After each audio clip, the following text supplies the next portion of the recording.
Bienvenue sur Holy Spirit. Plongez dans le monde captivant du cinéma avec les récapitulatifs de films signés Holy Spirit. Que vous soyez un cinéphile passionné ou simplement à la recherche de votre prochain film à regarder, nous avons ce qu'il vous faut. Chaque semaine, nous décortiquons pour vous les intrigues les plus palpitantes, les rebondissements inattendus et les moments mémorables du grand écran. Préparez-vous à revivre vos films préférés sous un nouvel angle et à découvrir des trésors cachés du cinéma. Abonnez-vous à Holy Spirit et ne manquez aucune de nos analyses passionnantes. Nous publions de nouvelles vidéos tous les lundis, mercredis, vendredis et dimanches. Maintenant, écoutez l'histoire. Le film commence en 1960 à Houston, où le jeune George et sa famille emménagent dans une nouvelle maison qui a désespérément besoin de réparation. Elle n'a même pas d'électricité. Un soir, leur mère divise un simple hamburger en 4 morceaux pour ses enfants affamés. George est impatient de manger sa part immédiatement, mais sa sœur Marie insiste pour qu'il prie d'abord, bien qu'à contre-séance. Après la prière, George avale son morceau en une bouchée. « J'ai tellement faim que je pourrais manger cette table, » dit-il, en remarquant la faim persistante de son frère. Marie, gentiment, lui offre la moitié de sa part, voyant toujours le meilleur en lui. Ce soir-là, leur mère dit sévèrement à George qu'il ne peut pas se permettre de redoubler une autre année à l'école, ce serait trop dur de rattraper son retard. Elle le supplie d'éviter les bagarres à l'école. Le lendemain, à l'école, George est fixé du regard en raison de son apparence. En classe, il tente de répondre à une question, mais le professeur le renvoie à cause de ses vêtements sales, choisissant plutôt d'appeler un élève avec des chaussures brillantes, Jason. Pendant le déjeuner, George est assis seul, dépourvu de nourriture, tandis que ses camarades de classe mangent et le taquinent parce qu'il ne peut même pas s'offrir un morceau de pain, et commence à le traiter comme un chien. Que dire de cette peau dégueulasse? Tu la veux? Vas-y. George, enragé, frappe le garçon au visage. Alors que le professeur arrive, il s'enfuit. La colère était ma réponse à tout et je ne pouvais pas m'empêcher de me battre. C'était la seule chose que j'ai bien faite, dit-il. Des années plus tard, George et un ami traînent devant un bar lorsqu'un homme ivre sort en trébuchant. Ils décident de le suivre avec l'intention de le voler, mais découvrent bientôt que l'homme est un policier dans une opération d'infiltration surprise. Les garçons ont été occupés ici, hein? La police arrive et Chase poursuit George. George s'échappe en se cachant sous une maison, et la police arrive avec un chien. George se couvre d'eau usée pour éviter d'être détecté. Le déguisement fonctionne et la police et son chien ne parviennent pas à le trouver. Sur le chemin du retour, George remarque une publicité pour Job Corps sur une télévision dans une vitrine de magasin. L'annonce promet de la nourriture et des boissons gratuites à ceux qui ont quitté l'école. Job Corps offre une formation professionnelle pour aider les jeunes à trouver un emploi et paie même ses étudiants. Excité, George partage la nouvelle avec sa mère en lui disant qu'il veut rejoindre. Elle soutient sa décision, affirmant qu'il a plus de potentiel qu'il ne le pense. « Tu veux faire ce travail? Oui, alors fais-le bien George, ne reviens pas en courant à la maison parce que tu me manques. » Quelques jours plus tard, George arrive au Job Corps en Californie. À l'entrée, un garde lui décrit les règles. À l'intérieur, il se heurte immédiatement à un autre gars, Desmond, à propos d'un lit. « C'est juste un lit, mec. » Dans son sac, George trouve une nouvelle paire de baskets Converse et une note de sa mère. Desmond l'observe avec envie. George lutte pendant son cours d'électricité, suscitant les rires des autres étudiants. Il répond avec un regard dur, visiblement habitué à résoudre les problèmes avec sa force. Le lendemain, Desmond écoute de la musique tandis que George essaie d'étudier. Frustré, George débranche le tourne-disque. « T'as quelque chose contre la musique? Peut-être bien. Bon sang, t'es toujours aussi énervé. » Quand j'essaie d'étudier, Desmond, sirotant de sa flasque, offre un verre à George, qu'il refuse. Cependant, au cours de leur conversation, ils commencent à se lier. L'humeur de George s'améliore quand Desmond l'invitait à la cantine. « Maintenant tu parles. » Impatient de porter les nouvelles Converse de sa mère, George est déçu de les trouver manquantes. À la cantine, Desmond lui conseille de signaler le vol après avoir mangé. Il partage avec George qu'il est la raison pour laquelle il y a des brownies supplémentaires dans la cafétéria aujourd'hui. Grâce à son talent pour les chiffres, Desmond a obtenu un emploi à la cafétéria. Il a modifié les feuilles de commande hebdomadaires, échangeant des haricots contre plus de brownies. Et sous mes nouveaux plans de réduction des coûts, on a beaucoup plus de brownies et beaucoup moins de haricots. George remarque un gars portant ses baskets Converse volées. Lorsque le gars voit le regard furieux de George, il panique et s'enfuit, se verrouillant dans sa chambre. Imperturbable, George défonce la porte et manque de jeter le voleur par la fenêtre. Juste à ce moment-là, Doc, entendant le vacarme, intervient et arrête la bagarre. Dehors, George essaie de justifier ses actions, expliquant que sa mère avait travaillé dur pour acheter ses chaussures qui ont été volées. Monte dans la voiture. Dans la voiture, Doc présente à George 2 choix. Il peut soit l'envoyer en prison, soit le renvoyer chez lui. Pendant le temps que tu as passé ici, tu as mis dehors 3 obsmans et une porte innocente. Tu m'as manqué de respect, et la porte aussi. Offrant de l'argent pour un billet de bus, Doc est prêt à l'expulser du programme. George supplie Doc de ne pas le renvoyer. « Je ne peux pas rentrer chez moi, Emer Brothers. Cet endroit est tout ce que j'ai. S'il vous plaît. Ressentant de la sympathie, Doc décide de lui donner une autre chance. Il demande à George s'il a déjà boxé. Juste des bagarres de rue. Je parle de la boxe, pas de la bagarre. C'est un sport avec des règles.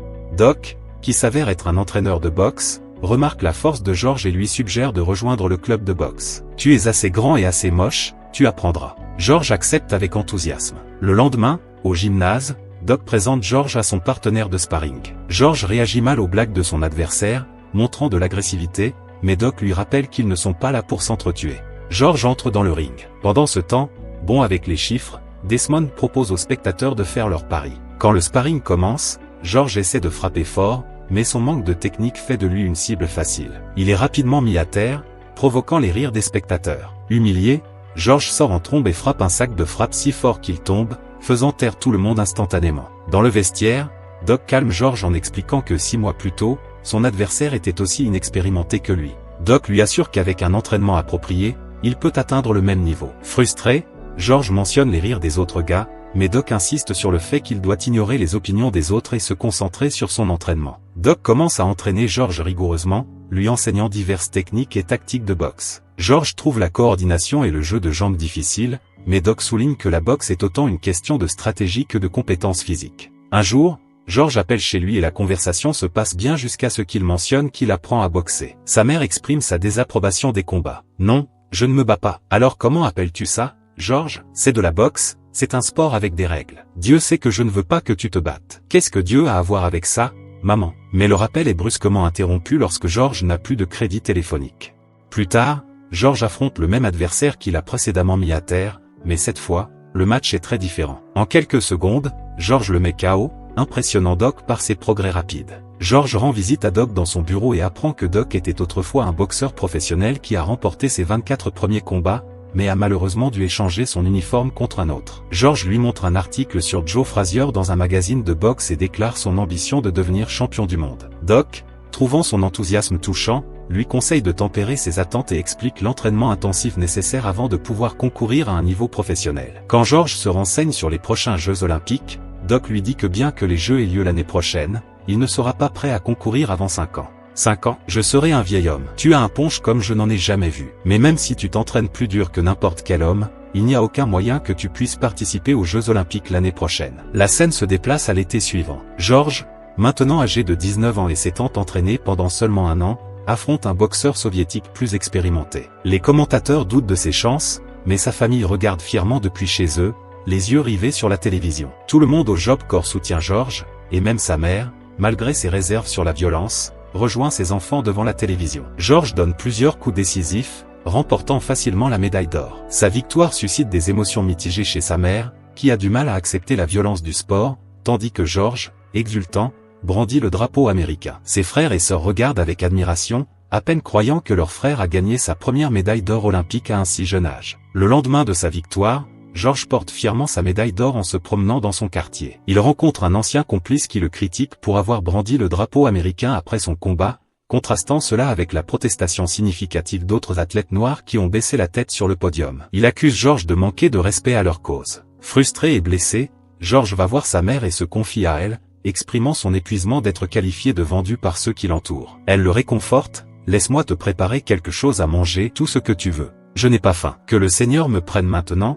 je n'aurais jamais pensé entendre ça de toi. » Fort de son soutien, George jure de gagner la ceinture de champion pour gagner le respect de tous. « Tu vas continuer à te battre, tu vas te blesser. Ne m'as-tu pas regardé? Ils ne me blessent pas, je les blesse. » À l'aéroport, George remarque une fille magnifique lisant un magazine de sport avec lui en couverture. Il l'aborde et ils entament une conversation. Son nom est Paula. Lorsque son vol est annoncé, elle se précipite. George fait de son mieux pour obtenir son numéro. « Ton jeu de jambes est meilleur que ton jeu de drague, George. » Elle lui dit d'écrire son numéro, ce qui le déstabilise un peu. « Je suis censé te demander le tien. Est-ce que j'ai l'air d'une femme qui reste près du téléphone ?» Il écrit son numéro et, après son départ, il murmure pour lui-même « Non, tu ne le fais pas. » De retour au gymnase, Doc présente George à sa nouvelle équipe, Dick Sadler, son promoteur, et Archie Moore, l'ancien champion des poids mi-lourds. « Le matin où tu te réveilleras pour te battre pour ce championnat, l'air aura un goût différent, le soleil aura un aspect différent, et seulement 2 hommes sur cette terre compteront, et tu seras l'un d'eux. » Alors que George entreprend sa quête du titre de champion des poids lourds, il bat ses adversaires un par un, chaque victoire le rapprochant de son objectif. Sous la direction de son entraîneur, il se prépare à affronter Joe Frazier. Pendant ce temps, Paula appelle George et ils commencent à sortir ensemble. Elle devient une habituée de ses combats, soutenant son petit ami alors qu'il améliore son record à 22 victoires et 0 défaites. Finalement, George et Paula se marient. Acceptez-vous cette femme comme épouse? Bien sûr que oui. Après avoir remporté sa 36e victoire, son entraîneur annonce qu'il est prêt pour le combat pour le titre. Le grand jour arrive en Jamaïque, le combat pour le titre entre George Foreman et Joe Frazier. George est l'outsider, surtout que Frazier a battu Muhammad Ali il y a 2 ans et peu de gens croient que George a une chance. La foule scande avec ferveur pour Frazier. Il prend un lourd crochet du gauche dès le premier round, mais répond avec de puissants coups au corps. Frazier lance un autre de ses crochets du gauche signature, mais juste avant la fin du round, George délivre un uppercut massif, mettant Frazier à terre. La cloche sonne, donnant à Frazier une précieuse récupération. 9h51, malgré le temps, George domine les rounds suivants, mettant Frazier à terre plusieurs fois jusqu'à ce que l'arbitre soit contraint d'arrêter le combat. À la stupéfaction générale, George est déclaré nouveau champion du monde poids lourd. À la soirée qui suit, George est entouré de cris de joie et d'une foule de journalistes. Au milieu de l'excitation, une femme charmante attire son attention. Il s'approche également de Desmond, lui offrant un poste de gestionnaire financier, reconnaissant son talent pour les chiffres. Impressionné mais surpris, Desmond accepte, renversant aussitôt son verre alors que George insiste pour qu'il arrête de boire. Plus tard, George retourne dans sa chambre d'hôtel et trouve cette même femme sur son lit. Malgré sa confusion, il la laisse rester et ils partagent un moment intime. Cependant, la réalisation qu'il a trompé sa femme laisse George profondément mal à l'aise. Le lendemain matin, George regarde une interview où Muhammad Ali se moque de lui, jurant de le renvoyer dans le ghetto d'un seul coup de poing. George est furieux de ces paroles. Quelques mois plus tard, George organise une réunion de famille dans son luxueux manoir. Il montre fièrement à sa mère sa collection de voitures. Chaque voiture a sa propre personnalité. C'est pourquoi il en faut 5. 5, où vois-tu mon garage? Il est ravi de voir sa fille, mais ses interactions avec sa femme sont visiblement distantes. Juste avant de manger, sa mère rappelle à tout le monde de remercier Dieu pour la nourriture. Dieu, je suis à propos de la nourriture, maman. Pendant le repas, sa sœur Marie annonce qu'elle attend un bébé, et Desmond partage qu'il a investi tout l'argent de George dans des actions solides comme le rock. Des actions solides comme le rock? Ça me plaît. Pendant ce temps, Paula s'éloigne pour répondre à un appel téléphonique, seulement pour découvrir que c'est l'une des maîtresses de George au bout du fil. Elle confronte George à ce sujet. Je me débrouillais très bien avant que tu n'arrives. Oh, alors tu n'aimes pas cette vie maintenant? Je te donne tout. Je ne veux pas tout. Je te veux, toi. George ne peut même pas la regarder dans les yeux. George se rend ensuite en République démocratique du Congo pour combattre Muhammad Ali. Dans ce pays, Ali est vénéré comme un héros et presque tout le monde le soutient. À l'hôtel, George rencontre Ali qui divertit une foule de célébrités avec un spectacle de stand-up se moquant de George. Flotte comme un papillon, pique comme une abeille. Ses mains ne peuvent pas toucher ce que ses yeux ne peuvent pas voir. Maintenant tu me vois, maintenant tu ne me vois plus. Roré pense qu'il le pourra, mais je sais qu'il ne le pourra pas. Prétendant que les journalistes sportifs regretteront de l'avoir sous-estimé,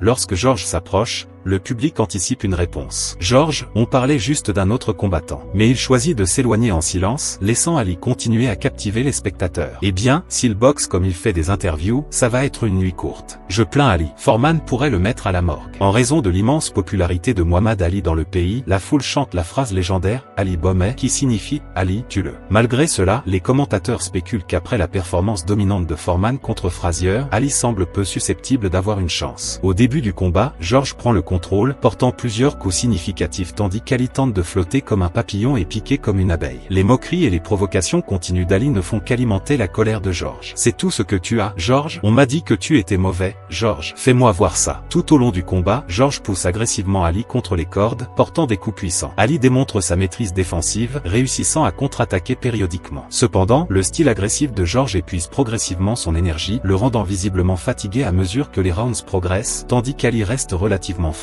Pendant une pause, tandis que Dick et Archie exhortent George à maintenir la pression, Doc est visiblement préoccupé par les conseils, remarquant la fatigue croissante de George et ses mouvements ralentis. Au 8e round, il est clair que Foreman est épuisé et Ali commence à dominer. Il porte plusieurs coups puissants, finissant par mettre Foreman à terre. Ali remporte le combat par KO, marquant la première défaite de Foreman. Le public éclate d'admiration pour leur héros, Muhammad Ali. Après sa défaite, George réévalue sa vie, réalisant qu'il avait été aveuglé par sa nature agressive. Il décide de faire amende honorable. Il appelle sa femme, jurant de ne jamais la quitter, mais Paula, se sentant détachée et blessée, lui demande de signer les papiers du divorce à la place. Cherchant du réconfort, George rend visite à sa mère et lui avoue qu'il a renvoyé Dick et Archie, les tenants responsables de sa défaite. Sa mère soutient sa décision, lui offrant du réconfort. Plus tard, dans une tentative de prouver sa force et de regagner sa fierté, George décide de combattre 5 boxeurs en une seule journée. Cependant, la rationalité de ce défi laisse tout le monde perplexe. Doc l'exhorte à abandonner cette idée folle avant qu'il ne soit trop tard. Lors de l'événement, Muhammad Ali rejoint les commentateurs. Champion du monde poids lourd et clown de classe mondiale, Muhammad Ali va bientôt me rejoindre à la table. Clown, comment ça ne se blesse pas maintenant? À mesure que le combat progresse, Ali captive l'attention de la foule qui chante son nom, Ali. Frustré et en quête de rédemption, George défie Ali pour un nouveau match, déclenchant une dispute entre eux. Malgré les distractions et les tensions, George accomplit son défi redoutable, battant les 5 combattants et en mettant 3 KO, démontrant sa force et ses compétences durables. Après le combat, Doc confronte George dans le vestiaire, questionnant ce qu'il espérait gagner en combattant 5 adversaires en une journée. Il conseille à George de retourner à combattre des adversaires un à la fois. Leur conversation est brusquement interrompue par un message pour George. En se précipitant à l'hôpital, George apprend que sa sœur enceinte, Marie, a commencé à saigner et a été hospitalisée en urgence. Vous leur dites que peu importe le coût, je le paierai. Nous avons besoin des meilleurs médecins. Nous avons déjà les meilleurs médecins, George. Le bébé a besoin d'un miracle. Nous devons prier. Alors que les médecins s'efforcent de sauver le bébé, sa famille commence à prier. Accablé, George sort pour prier, demandant à Dieu pourquoi il choisirait le bébé de sa sœur alors que Marie est la personne la plus gentille qu'il connaisse. Il supplie Dieu de prendre sa vie à la place si une vie doit être prise. Le lendemain matin, George est réveillé par sa mère. Il se rend dans la chambre de Marie et la trouve avec un bébé en bonne santé, un miracle que les médecins ne peuvent expliquer. Dis bonjour à ton neveu, petit George. Petit George? Oui, maman. Tu m'as dit que tu as prié. Quoi que tu lui aies dit, ça a marché. Dans la scène suivante, George lutte lors d'un combat contre Jimmy Young, perdant finalement par décision unanime. Dans le vestiaire, un coach critique sévèrement George, lui disant qu'il a perdu sa chance de revanche contre Muhammad Ali. Accablé et souffrant de coups de chaleur, George entend une voix. Qui a dit ça? Je n'ai rien dit, George. Qui a dit mort? Il s'effondre, perdant conscience. Quand il se réveille, Doc l'informe qu'il pensait qu'il était mort. Jésus-Christ est vivant en moi. Tuerie. Quelques jours plus tard,